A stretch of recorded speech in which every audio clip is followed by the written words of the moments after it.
ನಗರದ ಪಣಂಬೂರು ಬೀಚ್ ಬಳಿ ಮೀನುಗಾರಿಕೆಗೆಂದು ತೆರಳಿದ್ದ ಬೋಟ್ ಇಂದು ಬೆಳಿಗ್ಗೆ ದುರಂತಕ್ಕೀಡಾಗಿದೆ. ಪರಿಣಾಮ ಓರ್ವ ಮೀನುಗಾರ ನಾಪತ್ತೆಯಾಗಿದ್ದು 4ರನ್ನ ರಕ್ಷಿಸಲಾಗಿದೆ. ಮೀನುಗಾರಿಕೆಗೆ ತೆರಳಿರುವ ಶರೀಫ್ ನಾಪತ್ತೆಯಾದವರು. ಮೀನುಗಾರಿಕೆ ನಡೆಸಲು ಅಜರ್ ಎಂಬುವರ ಮಾಲಕತ್ವದ FN ಚಿಲ್ಡ್ರನ್ಸ್ ಗಿಲ್ ನೆಟ್ ದೋಣಿಯು ಸಮುದ್ರಕ್ಕೆ ತೆರಳಿತ್ತು. ಆದರೆ ಇಂದು ಬೆಳಿಗ್ಗೆ 7:30ರ ಸುಮಾರಿಗೆ ಈ ದೋಣಿಯು ಪಣಂಬೂರು ಬೀಚ್ ಬಳಿ ಬಿರುಗಾಳಿಯ ಹೊಡೆತಕ್ಕೆ ಸಿಲುಕಿ ಮಗುಚಿ ಬಿದ್ದಿದೆ. ಪರಿಣಾಮ ದೋಣಿಯಲ್ಲಿದ್ದ ಎಲ್ಲಾ ಮೀನುಗಾರರು ಸಮುದ್ರ ಪಾಲಾಗಿದ್ರು.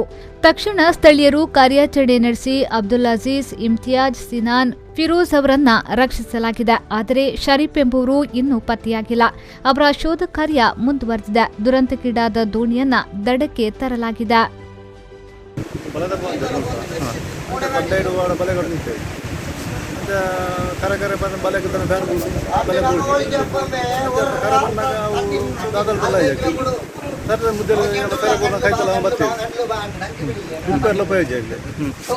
లాస్ట్ టైం కడలు పూర్ణ బాయి కనుక వాడు అల్ప పలికి రేగడదు పోయి అంతే పక్క ఇంకులు పూర్ణక ఇంకులు పక్క కైతలు ఇంకులు టిబ్బూరు పక్క ಅರ್ಜನ್ ಲೆತ್ತ ಬತ್ತ ನುರಿ ಇಜ್ಜೆ ನುರಿ ಬತ್ತಾರೆ ಬತ್ತೆ ಪಕ್ಕ ಮಾತಾಡ ಸೇರಿ ವಾಡ ಪೂರ ಮಿಕ್ಕು ಬೇಕು ಪಕ್ಕ ಕಡಿಮೆ ಜನ ಬಸ್ ಹೆಣ್ಮ ಗಂಟೆ